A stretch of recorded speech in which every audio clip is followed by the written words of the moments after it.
Bonjour à toutes et à tous et bienvenue à ce cours sur la contraction du muscle strié squelettique.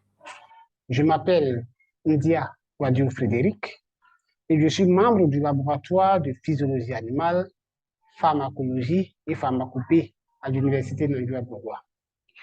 Les muscles squelettiques, ce sont des muscles qui recouvrent et s'attachent au squelette. Ils permettent le maintien de la posture et le déplacement. Il comporte des striations. Il y a des striations horizontales qu'on appelle les fibres musculaires et des striations verticales qu'on appelle les bandes. La contraction musculaire est un phénomène complexe qui est le fruit uniquement de déplacement de filaments du cytosquelette les unes sur les autres. Les objectifs de ce cours sont les suivants. Nous avons déterminé deux objectifs.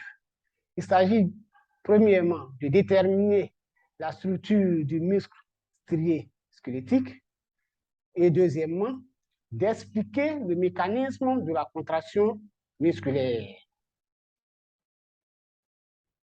En ce qui concerne la structure du muscle strié squelettique, il faut noter que le muscle strié squelettique est constitué de faisceaux de fibres musculaires et les fibres musculaires elles-mêmes sont constituées de myofibrilles assemblées les unes avec les autres dans les cellules musculaires.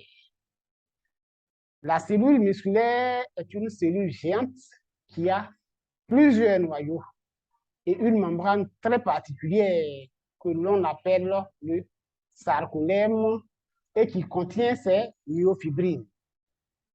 Chaque myofibrille est formée d'une chaîne, d'une petite unité contractile que l'on appelle le sarcomère.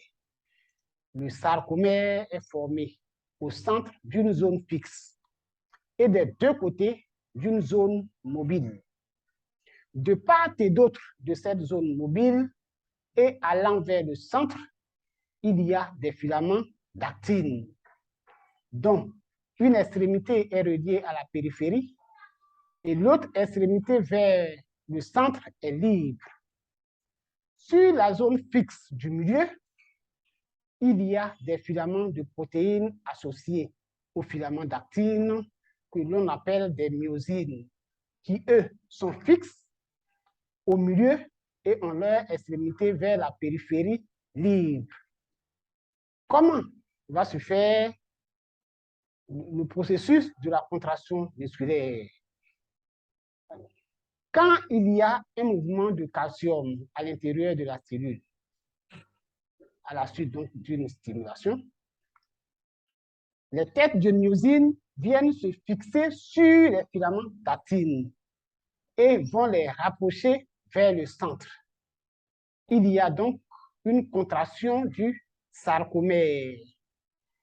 Chaque sarcomère allant d'un côté de l'autre se contracte et on a un raccourcissement global de la fibre musculaire responsable de la contraction musculaire.